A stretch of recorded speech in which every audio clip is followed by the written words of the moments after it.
Yes ma'am. नमस्कार। आज TTC and LRDC द्वारा वीडियो रिकॉर्डिंग के श्रृंखला में हम अपना नेक्स्ट लेक्चर रिकॉर्ड करेंगे। अपन पढ़ रहे थे CS 3001 कंप्यूटर प्रोग्रामिंग, जिसका पहला यूनिट अपन पढ़ रहे थे। उसका नेक्स्ट टॉपिक अपन देखेंगे। हमारा जो नेक्स्ट टॉपिक है वो है वेरिएबल्स। वेरिएबल्स का शाब्दिक अर्थ या हिंदी में अगर अपन इसका मतलब देखें तो वेरिएबल्स का अर्थ होता है ऐसे मान जो बदल रहे हैं, जिनका मान फिक्स नहीं है, एक नहीं है, जिसका मान क्या हो रहा है, वेराई कर रहा है, बदल रहा है। ऐसी चीज़ों को अपन क्या बोलते हैं, ये वेरिएबल है। इसके मान में हम क्या करें, लगातार चेंज कर सकते हैं। ठीक है, तो वो चीज़ क्या कहलाती है, वेरिएबल कहलाती है। जब अपन सी भाषा की बात करते हैं तो सी भाषा में हम वेरिएबल किसे कहते हैं।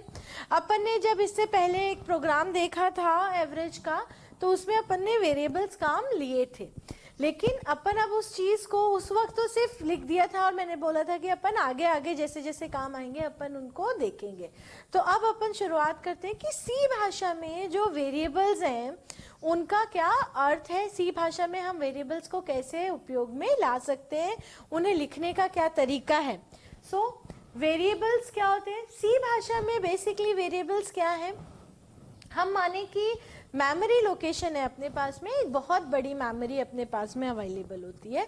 उस मेमोरी में अपन क्या करेंगे कि एक ब्लॉक को, एक छोटी सी जगह को एक नाम दे देंगे। वो जो नाम है वो क्या कहलाता है, वेरिएबल। अब हम नाम क्यों दे रहे हैं, हम नाम इसलिए दे रहे हैं क्योंकि जो मेमोरी है अपने पास में अवेलेबल, मेमोरी के जो एड्रेस होते हैं ना, उनको याद रखना अपने आप में एक डिफिकल्ट टास्क है। अपन उनको याद नहीं रख सकते। जब तक अपन को याद नहीं है तब तक अपन उनको इस्तेमाल, वो कहाँ पड़े हैं अगर हमें नहीं मालूम मेमोरी में, तो अपन उस वस्तु को या वो जो चीज़ है जो अपन ने उसमें जो सामान रखा है, आप मान लीजिए, उसका इस्तेमाल अपन नहीं कर सकते, क्योंकि अपन को सी प्रोग्रामिंग के कंपाइलर को ये बताना पड़ेगा कि इस चीज़ को हमें कहाँ से पिक करना है, कहाँ से उठाना है। अगर उसमें मैंने कोई नंबर डाल रखा है तो उस नंबर को मेरे को कहाँ से लेना है, ये चीज़ मेरे को कहाँ से, उसका एड्रेस देना पड़ेगा। ठीक है, अपने घर में कोई खत पहुँचाना है या कोई डिलीवरी पहुँचानी है तो अपन क्या करते हैं, अपने घर का एड्रेस देते हैं, तब वो सामान वहाँ पहुँचता है। ठीक इसी तरह सी प्रोग्रामिंग में हमें अगर कोई चीज़ जो मेमोरी पर सेव कर रखी है उसको काम में लेना है तो हमें उसका क्या बताना पड़ेगा, एड्रेस बताना पड़ेगा कि वो कहाँ रखा हुआ है।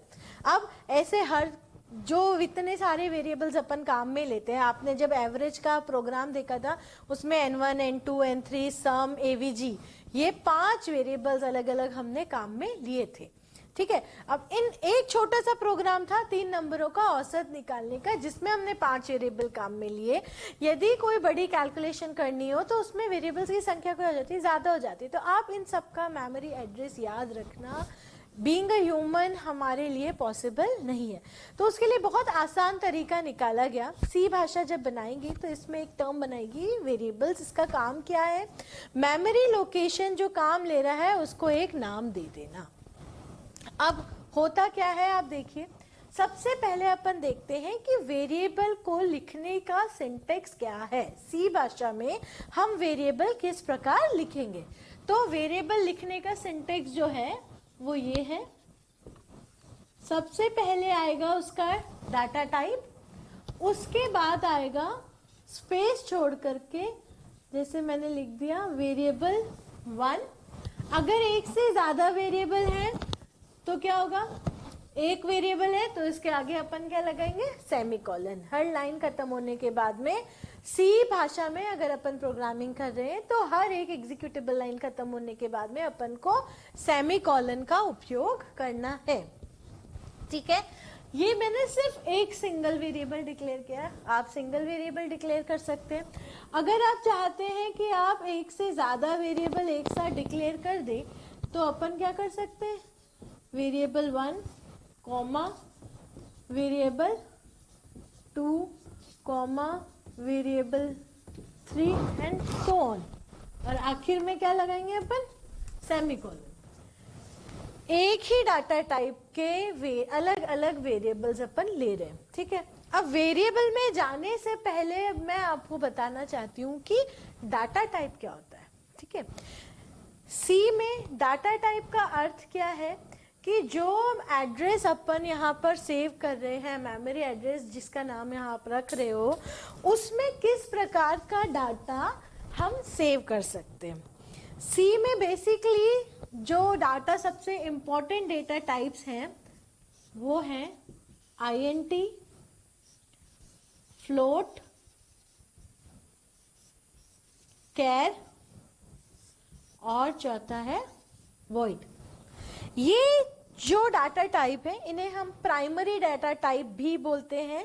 प्राइमरी डाटा टाइप क्यों? सबसे ज्यादा जो डाटा टाइप अभी आपके काम आएंगे जब अपन वेरिएबल्स और सेकेंड यूनिट पढ़ेंगे ऑपरेटर्स के बारे में, तो जो डाटा टाइप काम आएंगे वो ये डाटा टाइप्स हैं, ये चारों डाटा टाइप्स। इनका अर्थ क्या है एक एक करके अपन जान लेते हैं। इंट का मतलब है इंटीजर। क्या होता है इंटीजर? देखिए मैं यहां लिख रही हूं,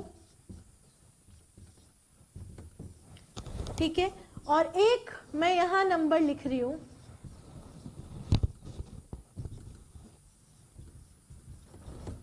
सो ऑन, ठीक है। इन दोनों नंबरों में क्या अंतर नजर आ रहा है आप लोगों को? सबसे बड़ा अंतर जो इन दोनों में है वो ये है कि यहाँ हमने जो भी नंबर लिखे हैं उसमें डेसिमल पॉइंट नहीं है, और नीचे जो अपन ने जो भी नंबर लिखे हैं उन सब में अपने पास में क्या आ रहा है? डेसिमल पॉइंट आ रहा है। तो अब इन दोनों में अंतर क्या हो गया? इंटीजर नंबर वो नंबर्स होते हैं, वो गिनती होती है जिसमें डेसिमल पॉइंट नहीं आता, जिसमें डेसिमल पॉइंट का उपयोग नहीं करते। उसके बाद दूसरा नंबर क्या हो गया? इसे हम फ्लोटिंग पॉइंट नंबर्स भी कहते हैं। फ्लोट इसका डाटा टाइप है, यानी सी में अगर मुझे कोई डेसिमल वाले नंबर लेने हैं तो उस वेरिएबल को अपन को क्या डिक्लेयर करना पड़ेगा? यहाँ डाटा टाइप क्या डिक्लेयर करना पड़ेगा? फ्लोट। फ्लोटिंग पॉइंट नंबर्स वो नंबर होते हैं जिसमें डेसिमल पॉइंट का इस्तेमाल किया जाता है। अगर मुझे केवल 1 या केवल 3 लिखना है और मैंने उसको क्या डिक्लेयर कर रखा है? फ्लोट, तो उसकी जगह मैं क्या लिखूंगी? जैसे 3.0। हम सिर्फ 3 नहीं लिखेंगे, क्या लिखेंगे? 3.0। कब? जब वो फ्लोट होगा तब। तो ये बेसिक डिफरेंस आपको पता होना चाहिए। जब भी सी की प्रोग्रामिंग करेंगे आपको क्लियर होना चाहिए कि इंट क्या है INT और फ्लोट क्या है FLOAT। इंटीजर में वो नंबर्स जिनमें डेसिमल पॉइंट नहीं आता और फ्लोट में वो नंबर्स जिसमें डेसिमल पॉइंट का उपयोग आता है। यानी ऐसी कैलकुलेशन जिसमें हमें पता है कि रिजल्ट किस में आएगा, जिसमें डेसिमल पॉइंट्स आएंगे, तो हमको उसको उस वेरिएबल को क्या डिक्लेयर करना चाहिए? हमको उस वेरिएबल को फ्लोट डिक्लेयर करना चाहिए। जहां पे अपन दो इंटीजर नंबर का जोड़ कर रहे हैं, 1 + 2 3 होता है, तो दो इंटीजर नंबर का जोड़ हमेशा इंटीजर ही आएगा। तो हम उसमें क्या लेंगे? फिर अपन उन वेरिएबल्स को इंटीजर ले सकते हैं। लेकिन दो इंटीजर को अगर अपन डिवाइड कर रहे हैं तो 6 डिवाइडेड बाय मैं 5 करती हूँ, तो 6 डिवाइडेड बाय 5 का जो रिजल्ट है वो इंटीजर में नहीं आएगा, वो डेसिमल पॉइंट्स में आएगा। तो ऐसे रिजल्ट को अपन किस में सेव करेंगे? फ्लोटिंग पॉइंट नंबर में सेव करेंगे। आप जैसे जैसे प्रोग्रामिंग की प्रैक्टिस करेंगे तो आपको पता चलेगा कि इसमें इंटीजर आएगा, इसमें फ्लोट आएगा। धीरे धीरे प्रैक्टिस से अपन को ये चीजें क्लियर होती चली जाएंगी। उसके बाद में है कैरेक्टर। कैरेक्टर क्या होता है? इसमें अपन, आप जब भी किसी वेरिएबल को कैरेक्टर डिक्लेयर करेंगे तो हम उसको, ये जो सिंगल कोट होता है इसके अंदर पे लिखते हैं। जो भी इसके अंदर लिखोगे, कॉमा करके सेपरेट भी कर सकते हैं, वो चीज क्या हो जाएगी? कैरेक्टर हो जाएगी। जो अल्फाबेटिक्स है वो हो जाएंगे। नेक्स्ट चीज लिखी हुई है वॉइड। वॉइड का अर्थ क्या है? जब हमें किसी प्रकार का कोई डाटा टाइप काम में नहीं लेना है, जिसमें कोई वैल्यू नहीं है, तो अपन उस चीज को क्या लेते हैं? वॉइड लेते हैं। वॉइड का इस्तेमाल अपन कहाँ करेंगे? जैसे जैसे प्रोग्राम्स हम बनाएंगे हम आपको बताएंगे कि अपन वॉइड कहाँ कहाँ काम में ले सकते हैं। इनके अलावा और भी डेटा टाइप्स हैं जिन्हें secondary data type, derive data type बोलते हैं। तो जैसे जैसे उनका उपयोग आएगा उससे अपन उस वक्त हम आपको वो डेटा टाइप बताते चले जाएंगे। अभी मेन डाटा टाइप्स हैं, उनमें से क्या है? Int, float, char and void. ये चारों अभी आपके इस्तेमाल में आएंगे। इन सारे डेटा टाइप्स में अपन को किन चीजों का ध्यान रखना है? अपन को ध्यान रखना है कि इनकी साइज कितनी होती है, फिक्स होती है। अगर इंटीजर है तो उसकी साइज फिक्स होगी कि ये इतना बाइट लेगा, अगर फ्लोट है तो उसकी साइज फिक्स होगी, कैरेक्टर है तो वो 1 बाइट का होगा, ठीक है। इन तीनों की साइज क्या होती है? फिक्स होती है। ये अपने को पता होना चाहिए कि कौन से डेटा टाइप की साइज क्या होती है, उसका जो रेंज है, जो नंबर उसमें सेव किए जा सकते हैं वो कितने होते हैं, ठीक है। सो आई होप कि data type is now clear कि यहाँ जो हम शब्द लिख रहे हैं कि डाटा टाइप क्या है। अभी जो डाटा टाइप अपन काम में लेंगे वो ये 4 होंगे, इन्हें अपन प्राइमरी डाटा टाइप भी बोलते हैं। अगर सवाल आता है what is primary data types, तो ये चारों आपको डिफाइन करने हैं। इनका एग्जैक्ट सारी डेफिनेशन, इनकी साइज और क्या होती है, जब अपन स्लाइड्स देखेंगे इसकी पीपीटी से पढ़ेंगे तब मैं आपको उसमें एक एक चीज की साइज और वो बता दूंगी, ठीक है। सो अब अपन आगे चलते हैं।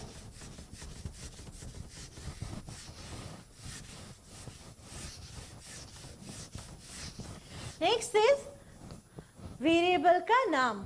देखिए अपन ने जो अपना एग्जाम्पल था प्रायर, अगर आपने वीडियोस देखे हो तो उसमें अपन ने क्या किया था, 3 नंबर का औसत निकाला था।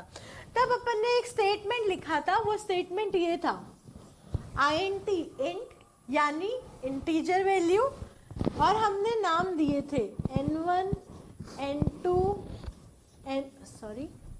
n3 सम सेमीकोलन। इस एक स्टेटमेंट का अर्थ क्या हुआ ये देखिए, ये तो क्या हो गया अपना डाटा टाइप हो गया int, यानी हमने कितने यहाँ पे वेरिएबल्स डिक्लेयर किए हैं, ये मेरा पहला वेरिएबल, दूसरा, तीसरा और ये मेरा क्या हो गया, चौथा वेरिएबल हो गया। यानी इस एक लाइन से अपन ने क्या किया है, 4 अलग अलग वेरिएबल्स डिक्लेयर किए हैं, चारों का नाम रखा है अपन ने n1 n2 n3 और सम, और ये चारों के चारों किस प्रकार के डेटा इसमें सेव किए जा सकते हैं, इंट। int मतलब इंटीजर प्रकार के नंबर हम इन चारों वेरिएबल के अंदर सेव कर सकते हैं। जब अपन ये लिखेंगे तो एक्चुअल में क्या हो रहा है, एक्चुअल में ये हो रहा है, आप समझिए ये हमारा मेमोरी स्पेस है, ये क्या है अपना मेमोरी स्पेस, ठीक है। इसके अंदर क्या हो रहा है, जैसे इंटीजर है, पुराने जो अपन कंपाइलर्स लेते थे उसमें जो इंटीजर था उसकी साइज 2 बाइट्स थी। नाउ जो अपन नए यूज कर रहे हैं उसमें इंटीजर की साइज 4 बाइट्स है। तो आप लोगों को कंफ्यूज नहीं होना है, size is fix depending on the compiler कि अपन क्या कंपाइलर काम में ले रहे हैं, इधर 2 बाइट होगी या 4 बाइट होगी, ठीक है। मैं मान के चलती हूँ कि इंटीजर की साइज 2 बाइट होगी, क्योंकि आप जो किताबें पढ़ेंगे उसमें हर जगह आपको इंटीजर की साइज क्या दिखाई देगी, 2 बाइट्स दिखाई देंगी, ठीक है। सो वी विल गो, ऐसे एक बॉक्स बन गया, ठीक है, ये एक बॉक्स बन गया, जरूरी नहीं ये सारे बॉक्स एक साथ बने, ठीक है। हर बॉक्स का एक नाम दिया अपन ने, इसका n1 दे दिया, इसका n2, इसका n3 और इसका क्या हो गया सम, ये 4 नाम दिए अपन ने। इस हर घर का साइज कितना होगा, ये इस इंट का काम क्या है वो बता रही हूँ, हर घर का साइज कितना होगा। मैं ये मान के चल रही हूँ कि इंटीजर की साइज 2 बाइट होती है, तो इस हर घर की साइज कितनी होगी, 2 बाइट्स होगी, ठीक है। जैसे अपन घर में रहते हैं, अपने घर की एक साइज होती है ना, प्लॉट का एरिया। तो अब इसको कैसे पता कि मेमोरी में n1 को कितनी जगह चाहिए, वो इस डाटा टाइप से पता चलेगी इसको कि मेमोरी में कितनी जगह उसको रिक्वायर्ड होती है, कितनी जगह उसको चाहिए होती है, ठीक है। अब अपन क्या करेंगे, जैसे n1 अपन ने डिक्लेयर किया, n1 को कितनी जगह चाहिए, 2 बाइट्स, ये सारे के सारे क्या है, इंटीजर है, तो ये सारे के सारे जो एड्रेस ब्लॉक है इन सब को क्या जरूरत पड़ेगी, 2 बाइट्स की रिक्वायरमेंट होगी। अब अगर मैं ये मान लूं कि हम लोग एक दूसरा वेरिएबल डिक्लेयर कर देते हैं फ्लोट, और उसमें डाल देते हैं एवरेज AVG, ठीक है। अब ये फ्लोट क्या बता रहा है, इस मेमोरी लोकेशन में एक और जो ब्लॉक है वो उसका नाम क्या हो जाएगा, पहले तो आप ये बताइए, मैं इसे रेड पेन से कर देती हूँ जो फ्लोट है, या ग्रीन पेन से, ये एक मेमोरी ब्लॉक हो जाएगा। इस मेमोरी ब्लॉक का नाम क्या हो जाएगा? एवीजी। वेरिएबल डिक्लेरेशन में क्या करते हैं? मेमोरी ब्लॉक जो होता है उसको नेम करते हैं अपन। तो ये जो एवीजी है, इस मेमोरी ब्लॉक का नाम क्या हो गया? एवीजी हो गया। और इसकी साइज क्या हो गई? अब इसकी साइज क्या होगी? इसकी साइज वो साइज होगी जो साइज किसकी है मेरे? इस फ्लोट की है। फ्लोट की साइज होती है 4 बाइट। तो अपने इस वाला जो ये है एवीजी नाम का जो वेरिएबल है, उसकी साइज अपने पास कितनी हो जाएगी? 4 बाइट्स हो जाएगी। ठीक है, इस तरह अपने पास बहुत बड़ी मेमोरी होती है। और वेरिएबल डिक्लेयर करने से क्या होता है? जिस प्रकार का वो वेरिएबल है, प्रकार मतलब जिस डाटा टाइप का वो वेरिएबल है, उसके अनुसार उतना एड्रेस स्पेस हम क्या कर देंगे? रिजर्व कर देंगे। और उसका एक नाम, अब ये जो नाम है ना, ये एड्रेस में फिक्स नहीं हो रहा है, ये नाम अपने आपने रखा है जब अपन प्रोग्रामिंग करने जा रहे हैं। अपने प्रोग्राम में आप जहां पर भी N1 काम लोगे, तो N1 से क्या होगा? इसके अंदर जो भी डाटा अपन ने लिखा है ना, वो डाटा आपके पास में आएगा। अगर हम ये नहीं करते तो हमको क्या करना पड़ता है? एड्रेस याद रखने पड़ते हैं, जो नामुमकिन कार्य है। ठीक है, तो ये है बेसिकली वेरिएबल कि वेरिएबल क्या होता है और उसको किस प्रकार से डिक्लेयर कर सकते हैं। ये जो लाइन है ये क्या कहलाती है? ये सिंटेक्स है। ये लाइन क्या कहलाती है? डिक्लेरेशन। अब एक होता है इसमें, ये मैं इरेज कर रही हूं, एक होता है इसमें वेरिएबल का इनिशियलाइजेशन। इनिशियलाइजेशन का क्या अर्थ है? देखिए, दो टर्म है, वेरिएबल डिक्लेरेशन और एक टर्म है वेरिएबल का इनिशियलाइजेशन। इनिशियलाइजेशन का क्या अर्थ है? इनिशियलाइजेशन का अर्थ है कि जब मैंने वेरिएबल डिक्लेयर किए, यानी मैंने डाटा टाइप लिखा, उसके आगे मैंने वेरिएबल का नाम लिखा और उसके आगे मैंने उसका मान दे दिया। ठीक है, यानी अब देखिए, अब क्या हो गया? मेमोरी स्पेस के अंदर एक ब्लॉक, उस ब्लॉक के अंदर पे अपन ने नाम रखा क्या? N1।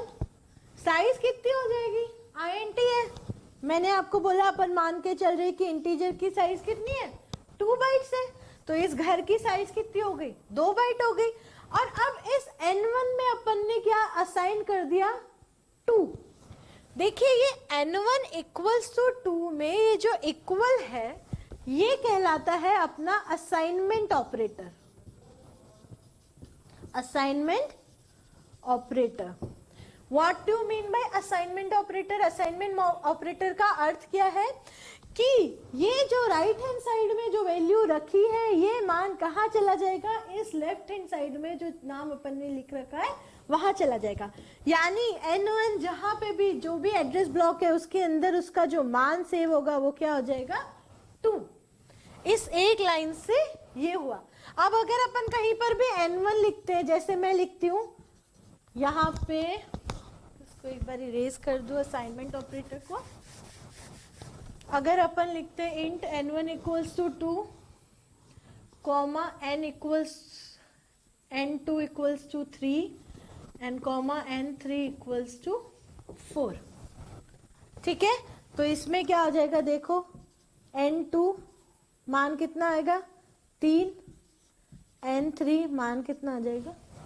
4, क्योंकि अपन ने ये वैल्यू इसमें असाइन कर दी है। ठीक है, अब यहां पे क्या होगा? जब मैं लिखती हूं सम बराबर क्या? N1 plus N2 plus N3। अपन ने सिर्फ क्या लिखा है? ये नाम लिखे हैं N1, N2 और N3। ये ऑटोमेटिकली क्या करेगा? N1 का मान कितना है? 2, N2 का कितना है? 3 और N3 का कितना है? 4। यानी कंपाइलर अंदर ही अंदर इनका मान उठाएगा, उसको जोड़ेगा और वो किस में डाल देगा? सम के अंदर। क्योंकि सम भी अपन ने क्या कर रखा है? एक इंटीजर डिक्लेयर कर रखा है। ये सम हो जाएगा और मान कितना हो जाएगा? 4, 5, 6, 7, 8 और 9। यानी सम बराबर कितना हो जाएगा? 9। ये सीधी सी सिंपल सी मैथमेटिक्स है। जो चीज अपन को ध्यान में रखनी है वो क्या है? जो डाटा टाइप है वो ये बताएगा कि मेमोरी में कितना एड्रेस उसको ऑक्यूपाई करना है। ऐसे तो मेमोरी बहुत बड़ी है ना। अपन बोले कि नहीं मेरे को तो 10 GB इसके लिए चाहिए, तो ऐसा पॉसिबल नहीं है। अपन को पहले से बताना होता है कि ये जो वेरिएबल अपन रख रहे हैं ये कितनी मेमोरी लेगा, ठीक है। तो वो चीज, वो काम कौन कर रहा है, डाटा टाइप वो काम कर रहा है। जिस प्रकार का डाटा टाइप उस वेरिएबल को अपन ने डिक्लेयर किया है वो उतनी ही मेमोरी उसमें असाइन करेगा जब वो मेमोरी असाइन करने के लिए जाएगा। सो आई होप कि आपको डिफरेंस पता हो गया। डिक्लेरेशन में अपन क्या कर रहे थे, सिर्फ नाम लिख रहे थे और अंदर के जो मान थे ना ये खाली थे। अगर अपन ने इसको इनिशियलाइज भी कर दिया है, यानी कोई वैल्यू इसमें असाइन भी कर दी है, तब इसके अंदर क्या आ जाएंगे, उसके मान भी लिखे हुए आ जाएंगे। तो ये जो पहला वाला चीज था, जो सिंटैक्स था, उसे कहते हैं वेरिएबल डिक्लेरेशन। और अगर हम उसमें कोई मान असाइन कर देते तो वो कहलाता है initialization of the variable, variable को इनिशियलाइज करना, ठीक है। सो अब अपन इसकी पीपीटी देखते हैं कि इसमें और क्या क्या टर्म्स हैं, जब हम इसका नाम रखें तो हमें क्या क्या ध्यान रखना चाहिए।